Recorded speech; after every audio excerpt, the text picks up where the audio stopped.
WWE has had a pretty solid week. Absolutely. And, we're really just hoping that it can continue through to Payback, but we'll talk about Payback in our next video. But for now, we're talking about NXT and the midweek wrap-up. Which is just NXT. Because we still don't have Lucha Underground yet. But not WWE. Lucha Underground released this graphic today saying the saga continues on May 31st. Wednesday, May 31st, Lucha Underground returns to the midweek wrap-up. What? But for now, it's just NXT. The Daga doesn't continue, though. No, just the saga. We opened up NXT with Nikki Cross just kind of like squirming her way into the ring. Yeah, she hopped over the barricade and went in the ring, sat there on her knees for a few seconds, and then slid back out. Yeah, we did the whole like pan over the crowd, and then the NXT theme is still playing and everything. This was a very strange way to start the episode. But yeah, so she made her way out to the outside and was slightly... I don't know if she was just trying to freak people out or if she was just worried about picking up the microphone herself. But she essentially just almost talked into a woman's vagina to incite Ruby Riot to come out and fight her. Yeah, she yelled at the ring announcer's lap. Yeah. Because the microphone was sitting on her legs. Yeah. Why the announcer didn't just hold it up and just kept it awkwardly by her knees, I don't know. Because when a member of Sanity is doing something, you don't make any sudden movements. That is a fair statement. She did end up getting Ruby Riot to come down. Yeah. And they had this awesome dual slink into the ring at the same time. Yeah. They were kind of mirroring each other. They were getting ready for Mortal Kombat. Well, and then they beat the shit out of each other. Yeah. And one security guard took a half a crossbody. Yes. We had referees and security guards come out and try and was like pull them apart and pint-sized Tony Nese. Yeah. And William Regal actually ended up making this a match later in the show. Mm-hmm. The match didn't happen. No. Because another brawl just broke out. Yeah. It was essentially the same thing. Ruby was coming out first. Yeah. This time, but Nikki Cross attacked her from behind. The only thing different between the beginning brawl and this one is that Ruby Riot was in her wrestling gear. Yeah. And Ruby hit the dive on this one. Yeah, she did the crossbody and she hit Dime Store Kofi Kingston. Well, she actually... The part that I actually enjoyed about that whole segment where she did the dive off of the stage onto Nikki Cross is that before she did it, she had to forearm Tiny Tony Nese. Yeah, to get him she out had of the way. 2 referees and then the 1 security guard, and she's like... She actually just straight up forearms the security guard. Knocks guard. him out of the way and then does really great crossbody down onto Nikki. But yeah, this match just never even had a chance to get started. They just beat the crap out of each other. I'm assuming, and spoiler alert, William Regal has one more backstage segment involving the women. Yeah, let's go. Because we can go ahead and talk about he tells Asuka that the #1 contender for her title for the TakeOver Chicago it is, right? Yes, TakeOver Chicago. TakeOver Chicago will be determined next week in a women's battle royal. Yeah. I'm sure he was kind of hoping that Ruby and Nikki would have a match and the winner could potentially be the #1 contender. But since they didn't really help that situation at all, he's just going to let... we don't know how many women are going to be in it. No, I fully expect Ruby and Nikki to eliminate each other. Yeah. Probably Ruby, Nikki, Ember, Aaliyah, Billy and Peyton... Liv. We might even have Mandy. I'm almost Daria. certain Mandy and Daria will be in it. Yeah. Kimberly maybe. Yeah. The other the country girl looking gal that was on that jobbed out to I think. Oh, Macy. Billy Kay. Macy something or other. Yeah, and then. Potentially a new female to appear. No spoilers here.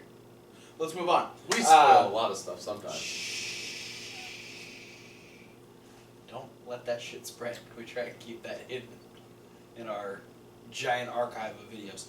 We had Bobby Roode address what happened with Hideo Itami last week, saying... It was a disrespectful sneak attack. Yeah. Right in front of his face. Yep, directly. See, Bobby Roode was taking Akira Tozawa advice and he had eyes in the back of his head. And he wasn't actually looking forward at the time. He was expecting, like, Cassius Ohno or Shinsuke to attack him from behind. So he was looking at the back of the head eyes. So it was a sneak attack from him.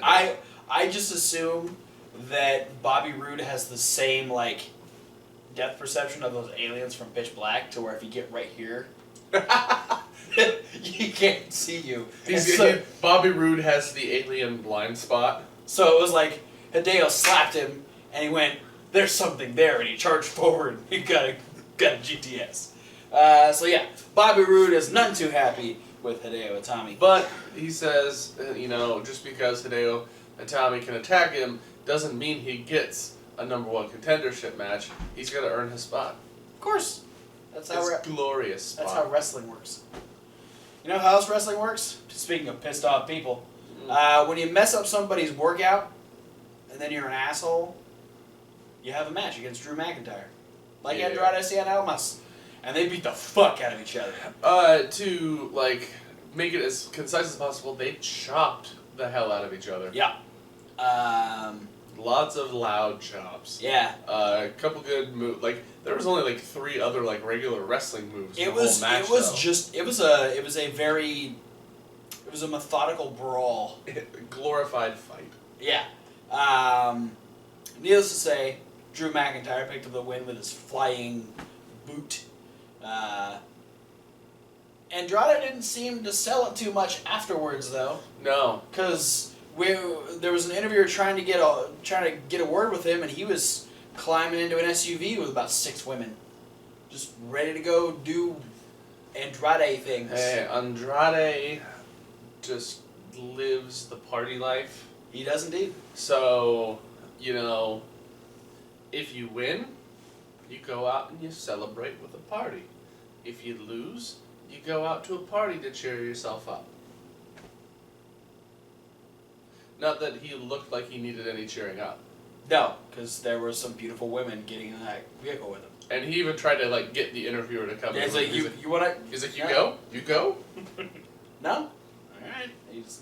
They drove off, so... Yeah, they've been kind of putting this out on social media and stuff like that, that the party life might be hindering Andrade a bit. Yeah. He might be a little bit too wrapped up in it, so we might see that as a potential storyline later on for Andrade. We had... Ironically, it's just going to start him in a feud with No Way Jose. The party guy? Party versus Fiesta. Oh, man. You know what wasn't a party? Roderick Strong's childhood. No. This was a fucking... It was deep. It was a turn of events, man. Having fun, and all of a sudden Roddy gets real deep, and you learn some real rough shit that he went through. Yeah. It's... I never knew that much about Roddy. I've always liked him, though. And so to kind of get this insight definitely adds a new layer of respect to what he's overcome and accomplished in wrestling. So if you didn't see the Who is Roderick Strong Part 1, be sure to check that out. We'll have Part 2 next week. Yeah, I'm looking forward to it. So, yeah, hopefully things get better in his childhood. I assume they do because he's Roderick Strong, the awesome wrestler now, so I assume things got better eventually. Unless he's just lying to us all currently. I think Part 2 is just going to be his early wrestling experiences. Probably. Also, congratulations to Roderick Strong and his wife who just had their baby. Yeah. So congratulations, guys. Adorable kid.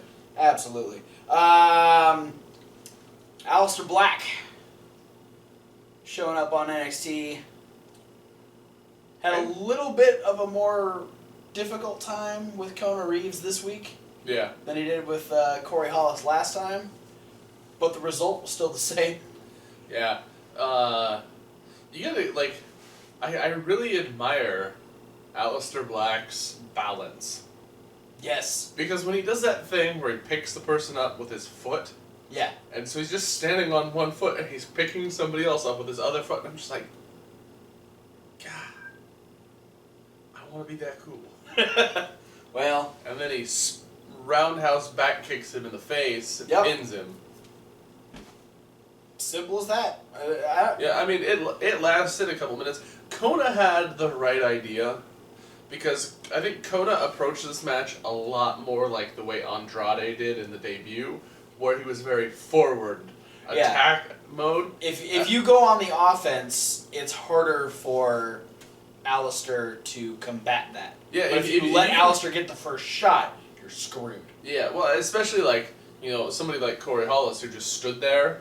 Yeah, If you close the gap, he's gonna have a harder time hitting that spin kick. Yeah. You know, and it looked like things started to go in Kona's favor until he tried to put him in the face first into the top turnbuckle, and Alistair gave him the death glare.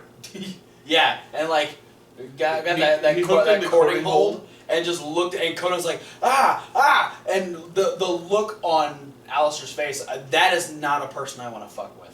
No, and I love that, like, and it was probably just completely coincidental because he was selling the arm, but the fact that it looked like Kona just looked away the second Alistair looked at him. You don't look Alistair Black in the eyes. Alistair Black still on the hashtag winning train.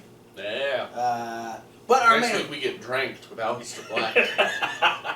You need to come up with you need to come up with an Alistair Black drink. Yeah. We'll work on that. But our main event was the second ever defense of the WWE UK Championship. Tyler Bate defending against Gentleman Jack Gallagher. Can we put a little asterisk next to second ever? So it just says televised. Yes. Because as far as I know, I'm pretty sure Tyler Bate defended it at Access at least once, and he's like defended it at least 2 other shows over in the UK. Our main event was the newest defense of the UK Championship. The second ever televised. Tyler Bate taking on Gentleman Jack Gallagher, and goddamn British wrestling. Yes. These two British wrestling. These two complemented each other very well. It's refreshing to see someone of the same style go against Jack Gallagher, because he's become very acclimated to the WWE style of wrestling, and so to see him kind of revert back to that, you know, the catch as catch can British style is very fun to watch, because that's what made him stand out in the Cruiserweight Classic, was his style was so different from everyone else's, and so to see him actually be able to use that style and elevate it with someone who is as talented as Tyler Bate is, very fun to watch. We had the other UK guys in the front row watching. We had Wolfgang, we had Mandrews, we had Pete Dunne and Trent Seven. And yeah, these two just a fantastic wrestling match. Just, you know, completely different from what you see on a regular basis on TV, so very refreshing. Great chemistry.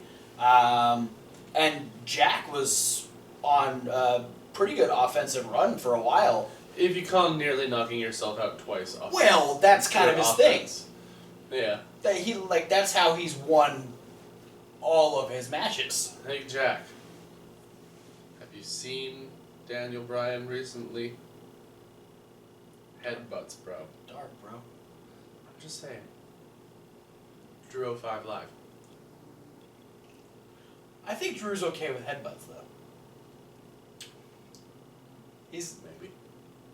I don't think headbutts, except for maybe flying headbutts, are restrictions within the no-fly zone.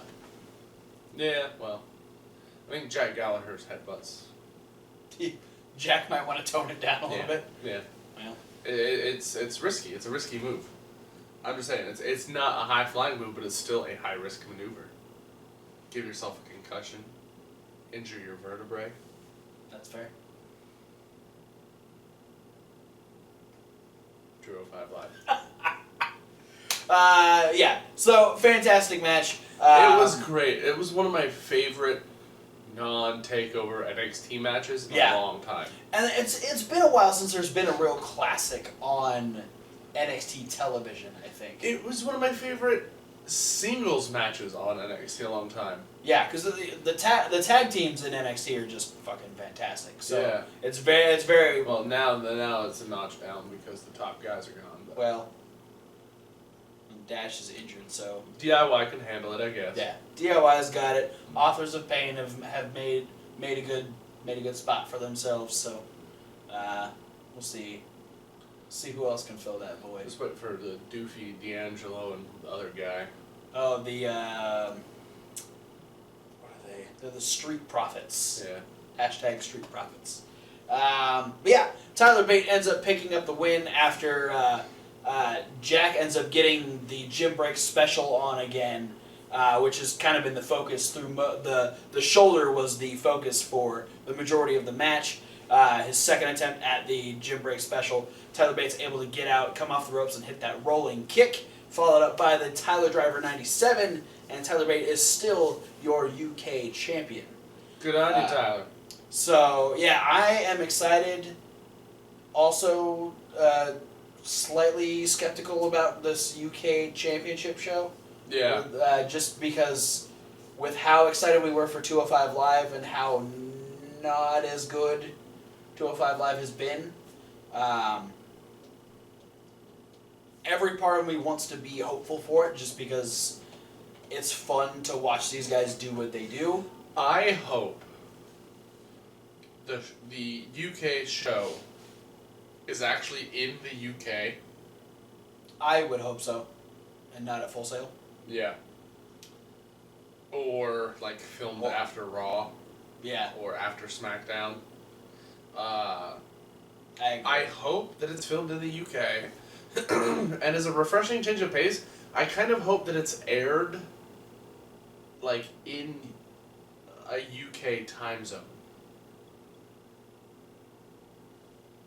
Because it would be so opposite of everything else that WWE does that if they were to air the episodes when it would be like 6 p.m. in, London versus 6 p.m.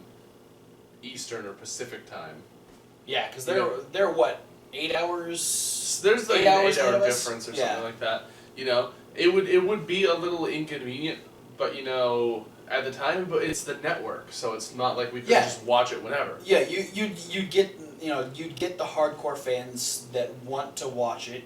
I mean, you'd obviously get the UK market to watch it, which the wrestling market in the UK is like number 2 for WWE's audience. So yeah, you're not really losing anything. Cater to them, the same way you're sort of trying to cater to the Indian demographic with the new Jinder Mahal gimmick. Yeah. I think it's the best way to grow an already popular brand, is just acclimate yourself to other groups of people and make it convenient for them. Yeah. So yeah, excited, hesitant, slightly hesitant, but still hoping for the best. Absolutely. But I don't think we have anything else to talk about before the midweek wrap-up. Unless you got something on your mind that you want to let the people know. Any interesting we can news? talk to the reports that Crazy Steve has signed himself to a developmental deal. Yes. Also, I recently read an ESPN interview with Adam Cole, saying that now that he's not considering himself ROH exclusive anymore, that he's not opposed to the idea of signing with NXT. I would mark the hell out if I saw Adam Cole on NXT on a weekly basis. That's about it, though. That's all I got. All right. Well, that being said, thanks for watching, guys. Yeah, don't forget to like, comment, subscribe. Click the links. Check out the podcast. That's also a link. Exactly. You'll be getting a little slide here at the end of the video that'll give you the newest videos on both this channel and our other channel, Reasonable Wrestling Fans. It's reasonable to W. Like wrestling. We want to know what other types of videos you want to see, though, so post over there. Post down below in the comments what types of videos you want to see. Post all over the social medias, which are down below. Exactly. But for now, guys, thanks for watching. We'll see you at whatever video you decide to watch next. Fucking right, NXT. Fuck yeah. You're doing good shit.